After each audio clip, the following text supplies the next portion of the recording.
Baik, tapi pertumbuhan ekonomi Indonesia sendiri diramal oleh beberapa institusi termasuk OECD juga akan melambat di 2024 ini. Bahkan revisi dari 5,2 menjadi 5,1 menurut OECD. Apakah menurut Anda kita harus waspada? 5,1%, tapi dibanding pertumbuhan ekonomi dunia yang 2,6%. Pertumbuhan ekonomi Amerika 1,3%. China perkiraannya 4,6%. Masih bagus.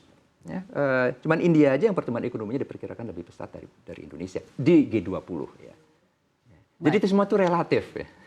Baik, tapi terhadap negara-negara peers kita seperti apa yang juga memang pertumbuhannya cukup tinggi?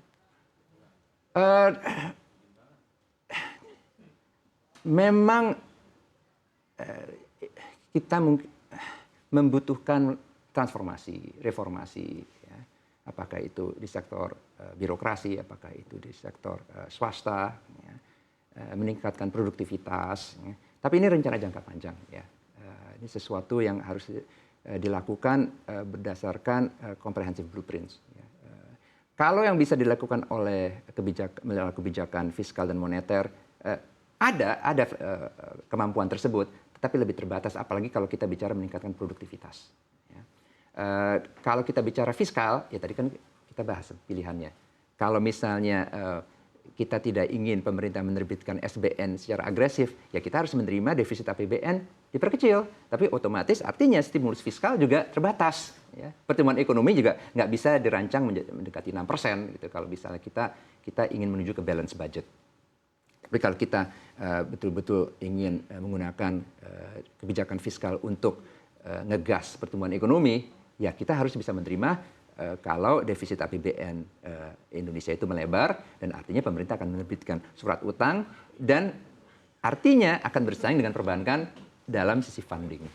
Baik, tapi kan kita punya target juga untuk menuju Indonesia emas di 2045, apalagi menuju ke negara maju, di mana sudah ada target setiap tahun untuk pertumbuhan ekonomi. Ketika kita lihat di 2023, lalu target ini meleset, dan di 2024 juga direvisi banyak akan melambat pertumbuhan ekonomi kita. Apakah ini membuat kita harus waspada akan adanya kemunduran?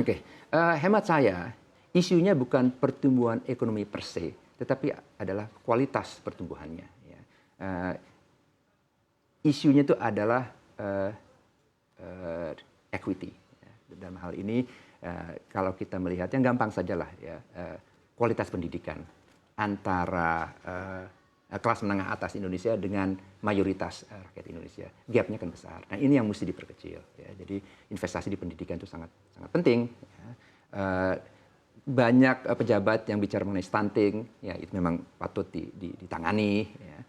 Jadi ini adalah isu-isu komprehensif yang harus ditangani supaya secara struktural kualitas pertumbuhan ekonomi Indonesia itu membaik. Ya. Ekonom akan selalu bicara mengenai Gini coefficient of inequality misalnya, ya itu juga harus diperbaiki.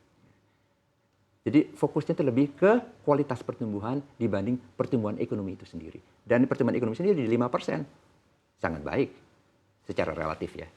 Baik, artinya meskipun direvisi lebih melambat sedikit, menurut Anda ini masih normal selama strukturnya masih terus diperbaiki? Ya, itu yang paling penting menurut saya. Karena kita tidak ingin suatu keadaan di mana pertumbuhan ekonomi itu hanya lebih dinikmati oleh pemilik modal besar, ya, misalnya, ya. Karena dampak jangka panjangnya bisa negatif. Baik.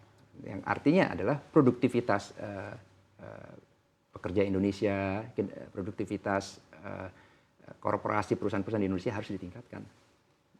Baik, senang sekali bicara dengan Anda. Sayang waktu kami sudah habis. Sekali lagi terima kasih Bapak Fauzi Ihsan, ekonom senior dan Kepala Eksekutif LPS periode 2015 hingga 2020, sudah bersama kami di Power Lunch kali ini. Terima kasih.